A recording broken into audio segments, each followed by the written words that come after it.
The man whose name would live on as the epitome of immense military prowess was born as the son of the Macedonian king. He was raised in a very studious and disciplined environment to prepare him for leadership. After his father's political assassination, Alexander made quick work of establishing himself as a force to be reckoned with, capturing the crown and conquering the Greek city of Thebes in quick succession. However, he did not stop there. Listed among Alexander's star-studded triumphs are Egypt, strategic Phoenician ports, and, after a long rivalry with King Darius II, the colossal empire of Persia. During a short 12-year reign, Alexander conquered most of the known world and created a Eurasian empire that stretched from Greece to India.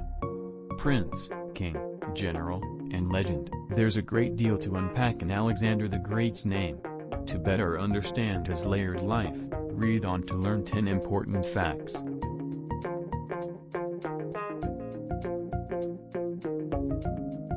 1. He was of royal lineage on both sides. Alexander was born in 354 BCE to King Philip II of Macedonia and his fourth wife, Olympia. Although not Macedonian herself, Olympia was the daughter of a king of the Molossians, an ancient Greek tribe in Epirus. Her family even claimed relation to the Trojan war hero Achilles. After Alexander's birth, Olympia was made the principal wife. However, their marriage was not all sunshine and roses. Due to Alexander's mixed heritage, his claim to the throne was constantly questioned, causing tension between Philip II and Olympia. 2. Alexander's father paved the way for his military success. Although his name is now dwarfed by the legacy of his successful son, King Philip II of Macedonia, 382–336 BCE, was an acclaimed tactician in his own right.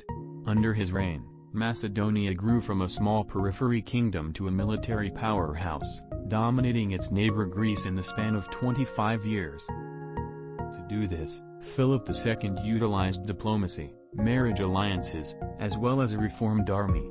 Alexander's father developed an infantry formation known as the Macedonian phalanx.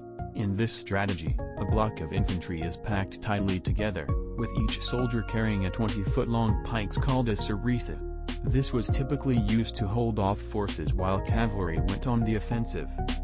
Accordingly, Philip II was responsible for transforming the Macedonian military into the commanding force Alexander later used to meet his goals.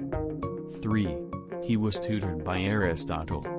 As son to the Macedonian king, Alexander was constantly surrounded by educational sources to teach him math, history, archery, and other important subjects. Among the esteemed names called in to teach the 13-year-old prince was the acclaimed Greek philosopher Aristotle. King Philip II promised to rebuild Aristotle's home in Stagira in exchange for tutoring his son. This encounter seemed to have inspired a lifelong love of philosophy and its different forms. According to legend, Alexander, while still a prince, saw Diogenes the Cynic, an infamous philosopher who was known to reject propriety and sleep in a large clay jar. When Alexander found the Diogenes, he asked the philosopher if there was anything his fortune could do for him. "Yes," Diogenes replied, "stand aside. You are blocking my son." This meeting made such an impression on Alexander that he was quoted as saying, "If I were not Alexander, I would be Diogenes." 4. The Iliad was his favorite book. The Greek biographer Plutarch wrote that Alexander was known to carry a copy of Homer's Iliad annotated by his tutor Aristotle wherever he went. Plutarch said, he esteemed it a perfect portable treasure of all military virtue and knowledge.